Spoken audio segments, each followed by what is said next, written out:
Good morning friends, स्वागत आहे तुमचं आजच्या प्री मार्केट रिपोर्टमध्ये. तर मग चला सुरुवात करूयात आजच्या या प्री मार्केट रिपोर्टला आणि जाणून घेऊयात की आज आपल्या स्टॉक मार्केटमध्ये काय होऊ शकतं ते.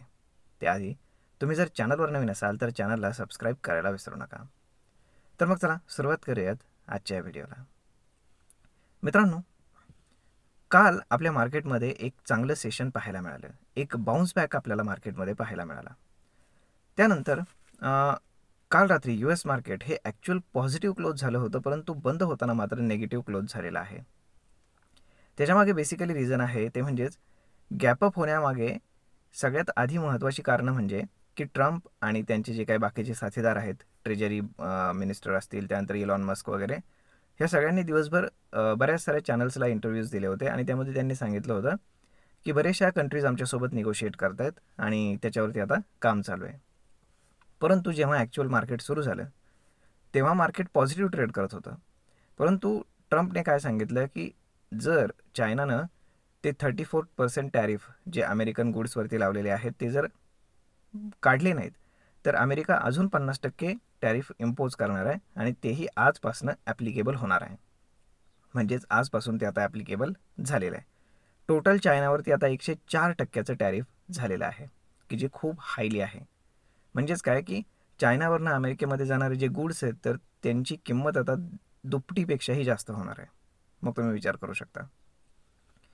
तर मग अशा पद्धतीनं जर आपण पाहिलं तर या सगळ्या गोष्टी जर विचारात घेतल्या तर याच्यामध्ये ही एशियन कंट्रीजसाठी एक नेगेटिव्ह गोष्ट आहे आणि प्लस US गव्हर्नमेंटसाठी, US इकॉनॉमीसाठी सुद्धा एक नेगेटिव्ह गोष्ट आहे.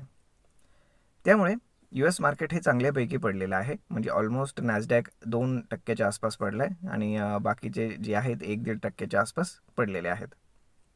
परंतु हाय टू लो जर आपण पाहिला तर ऑलमोस्ट 6 ते 7% होतात. म्हणजे खूप मोठा स्विंग झाला तो.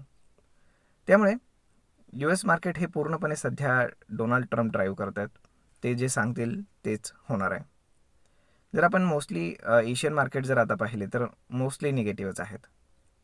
त्यानंतर जे काही USचे फ्युचर्स आहेत तर तेही ऑलमोस्ट निगेटिव्हच आहेत.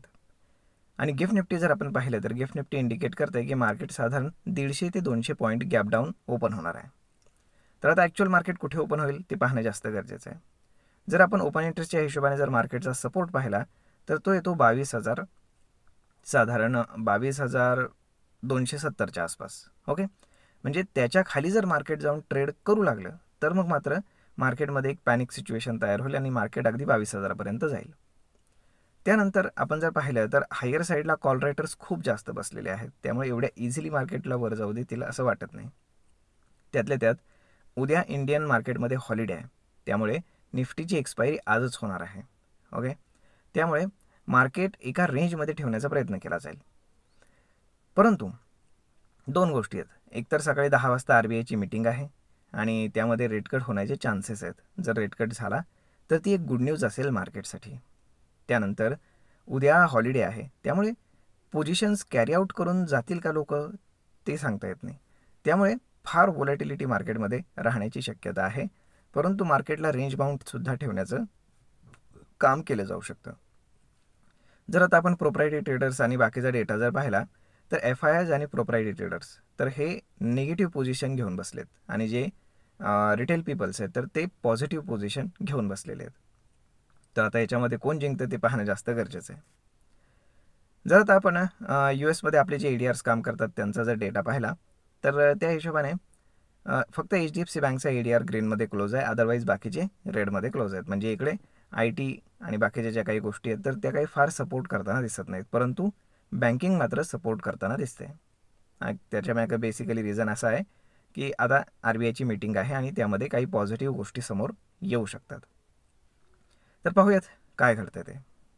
तर मग अशा पद्धतीनं काल जर आपण FIIs DAचा डेटा पाहिला तर FIIs काल पुन्हा एकदा नेट सेलर्स होते. फार 5,000 कोटींच्या आसपास त्यांनी सेलिंग केलं आणि डोमेस्टिक इन्स्टिट्यूशन्सनं 3,000 कोटींचं बाईंग केलेलं आहे.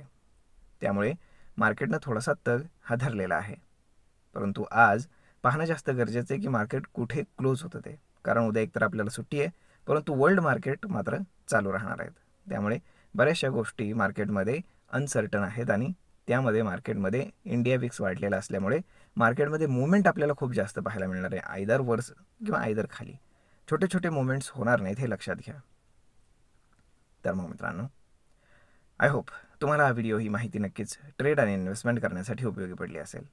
जर हा व्हिडिओ तुम्हाला आवडला असेल तर आपल्या जवळच्या मित्रमंडळींसोबत देखील हा व्हिडिओ तुम्ही शेअर करायला विसरू नका. धन्यवाद.